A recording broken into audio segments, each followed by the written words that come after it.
আজকের বিষয় frozen shoulder. এই ফ্রোজেন শোল্ডারটা কি? এটা এক ধরনের আর্থ্রাইটিস রোগ।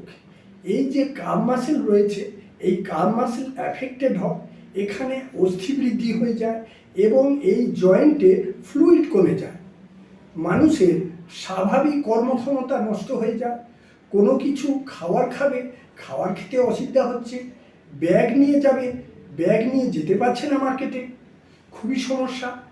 আর রাত্রে রাত্রে ঘুম কমে যায়, আর রাত্রে ঘুম কমে গেলে শরীরের রক্ত তৈরি কম হয়, আর শরীরে রক্ত তৈরি কম হলে মানুষের ভেরিয়াস নার্ভ প্রবলেম তৈরি হয়।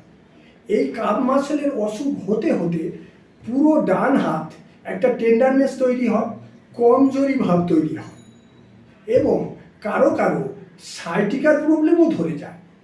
এর খুব ভালো হোমিওপ্যাথিক ট্রিটমেন্ট রয়েছে এবং এরই পাশাপাশি ম্যাসেজ এবং স্ট্রেচ মানে ফিজিওথেরাপি করলে পেশেন্ট খুব চটপট রিকভারি হয়।